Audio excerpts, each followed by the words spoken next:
हाय बच्चों, मैं नवीन सर, गुरु आश्रम इंटरमीडिएट क्लास नंचोक रोसा में आपका पुनः स्वागत है। आज हम लोग चलते हैं एपी जो आपका अध्याय 5 है। अध्याय कौन है? 5 है, जिसमें हमको जानना एपी हिंदी में उसे कहते हैं समांतर श्रेणी। एपी अर्थ मैट्रिक्स प्रोग्रेस, या कोई किताब आपको इसे भी लिखता है, कोई दिक्कत नहीं। अर्थ मैट्रिक्स प्रोग्रेस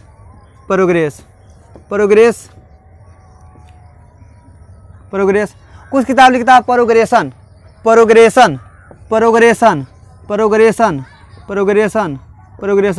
इसे कन्फ्यूजन में नहीं पड़िएगा, ये नहीं बोलिएगा सर जी ये नहीं लिखे, इसके पीछे मत भागिएगा, ठीक है बच्चों। इसका हिंदी में कहते हैं समांतर श्रेणी मतलब होता है सीढ़ी। जैसे हम लोग अपने घर में बनाते हैं सीढ़ी, वही है सीढ़ी। जैसे यहाँ देखिए बच्चों, ये है, अगर यहाँ पर 1 दिए, यहाँ पर 2 दे दिए, 2 डिब्बा, यहाँ पर 3 डब्बा, इसी प्रकार यहाँ पर 4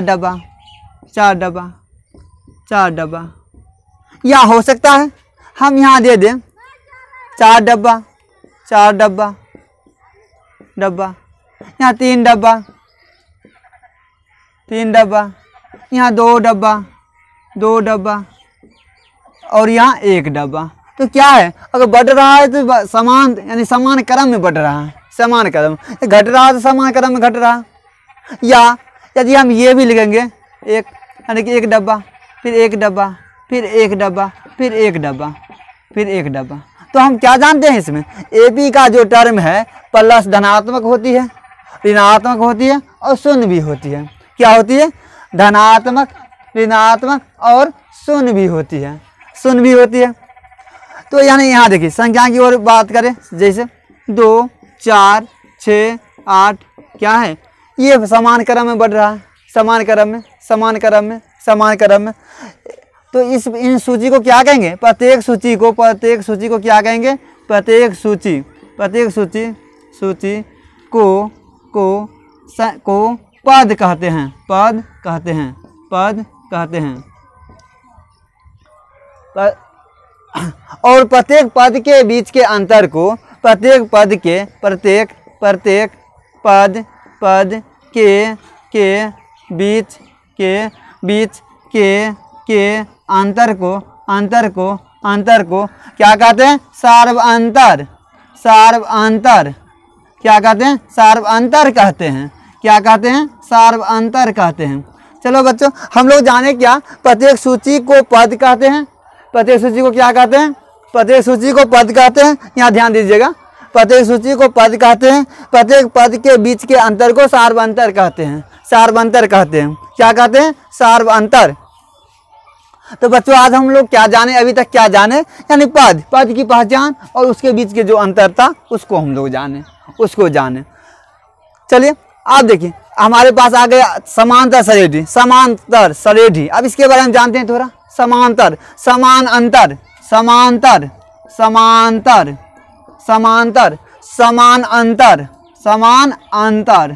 अंतर। पदों के बीच समान अंतर को क्या कहते हैं? समांतर श्रेणी कहते हैं। पदों के बीच लिख सकते हैं, इसमें पदों के बीच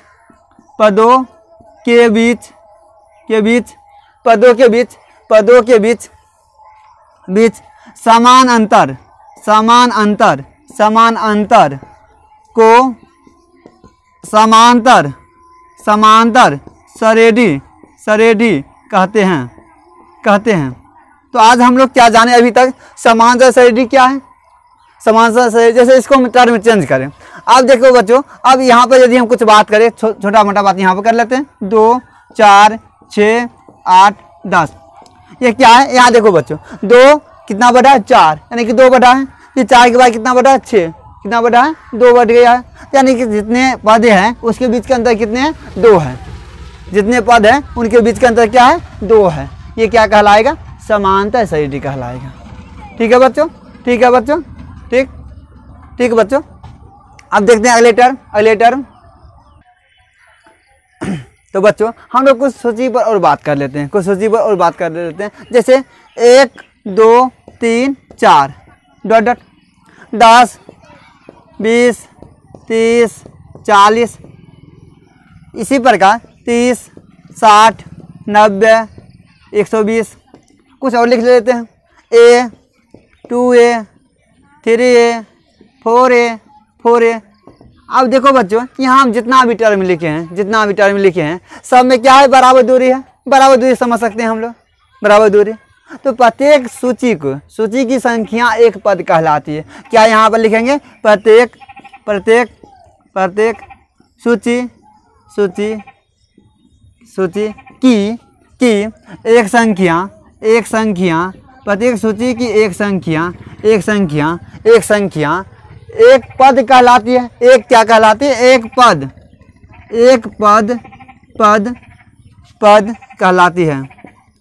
कहलाती है। एक पद कहलाती है। पद को हम लोग इंग्लिश में कहते हैं टर्म। पद को टर्म टी से सूचित किया जाता है।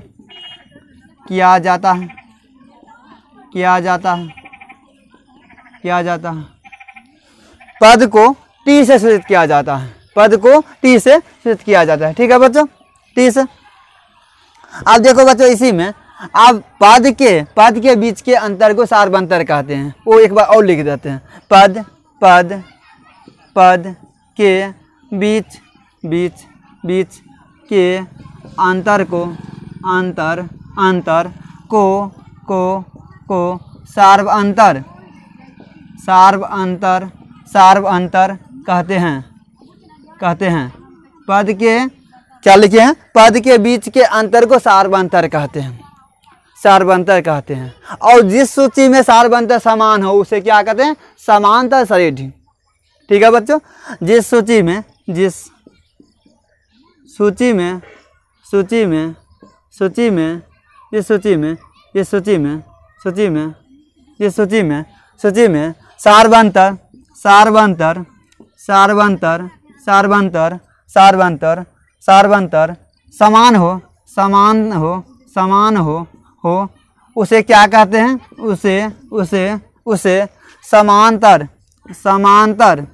उसे समांतर सरेढ़ी कहते हैं। समांतर सरेढ़ी कहते हैं।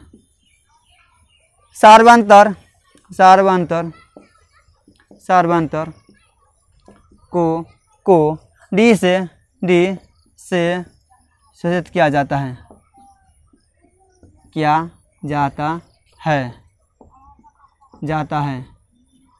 अब देखिए बच्चों एपी का व्यापक रूप यहाँ पर लिख सकते हैं। एपी का व्यापक रूप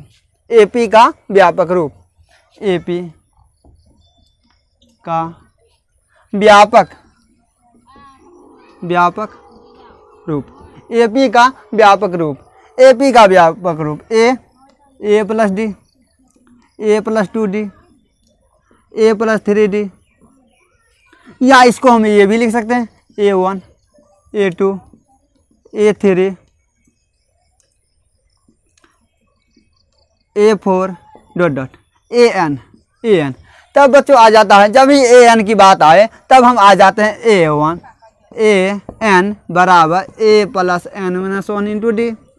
तो बच्चों यही हमारा फार्मूला बन जाता है, यही सूत्र बन जाता है। ठीक है बच्चों, अब फिर हम आगे देखते हैं बच्चों। ठीक है बच्चों, तो हम लोग पहुंचे हुए थे AN बराबर A plus N-1 into D यहाँ तक पहुंचे हुए थे। अब बच्चों हम लोग जानते हैं, यहाँ देखिए A1 बराबर A, क्योंकि कुछ फार्मूला हम लोग सीधे करके देख लेते हैं, क्योंकि हम लोग जानते हैं यदि नाम से जान पहचान बनता है। यदि आगे क्वालिटी के नाम पर कहेगा समोसा है तो कहेगा अच्छा ही होगा, और दूसरे जगह समोसा अच्छा नहीं होगा, तो नाम पर भी कुछ चलता है। ठीक है बच्चों, तो इसी प्रकार A1 बराबर A, अब कैसे होगा वो देख लेते हैं। यहाँ देखिए सूत्र क्या बता रहा है, AN बराबर A plus N-1 into D. जहाँ n बराबर रखेंगे एक रखने पर तो A1 जहाँ n है वहाँ क्या रखेंगे एक फिर देखो बच्चों a प्लस n का मान कितना रखेंगे 1, तो 1 घटे 1 गुना d तो a1 बराबर कितना आ जाएगा a प्लस 0 गुने d, तो a1 बराबर a। ठीक है बच्चों। इसी प्रकार a2 बराबर क्या होता है a प्लस d, दूसरा पद क्या होता है a प्लस d दूसरा पद। यहाँ देखो बच्चों, तो जहाँ रखेंगे n बराबर 2 रखने पर, जहाँ n है वहाँ क्या रखेंगे 2 रखने पर। यहाँ देखो बच्चों, तो an बराबर a plus n minus 1 into D, यही होता है। तो an की जगह पर 2, फिर a प्लस 2 घटे 1 इंटू डी, तो a2 बराबर कितना आ जाएगा बच्चों a प्लस डी। तो क्या हुआ a2 बराबर a प्लस डी। a3 बराबर a प्लस 2d, ये होता है बच्चों। जहाँ n है, अब देखो बच्चों an बराबर होता है a plus n minus 1 into D, यही होता है बच्चों। तो जहाँ n है, n बराबर क्या रखेंगे 3 रखने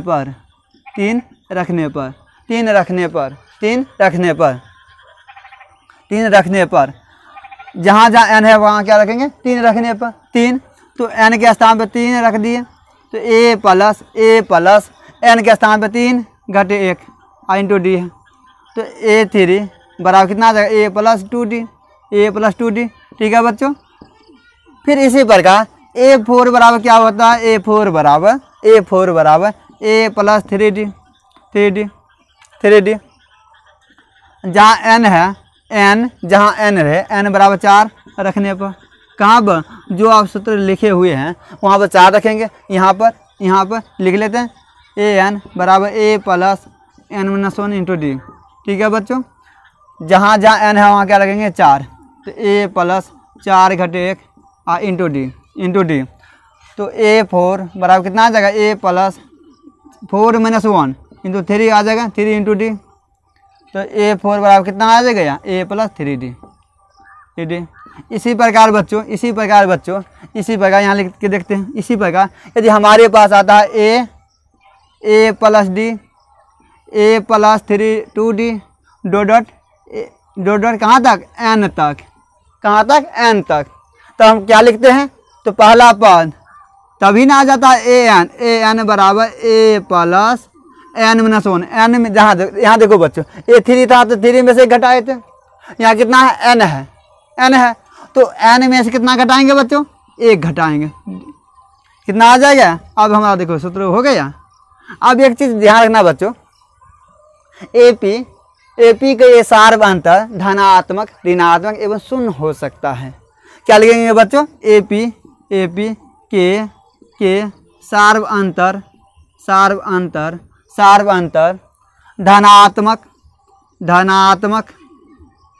धनात्मक, ऋणात्मक एवं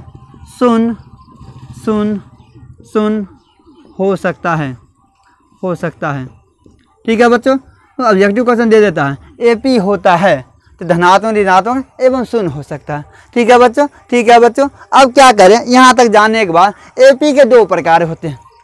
AP के 2 प्रकार, एक होता परिमित AP और एक होता अपरिमित AP।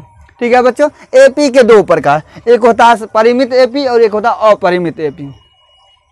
इसमें ज़्यादा डील नहीं करेंगे। अब देखो एग्जाम्पल ले लेते हैं, इसका एग्जाम्पल ही ले लेते हैं। जैसे 1 2 3 4 तक लिख दिया, इससे आगे कुछ नहीं है। इसको क्या कहेंगे परिमित AP, परिमित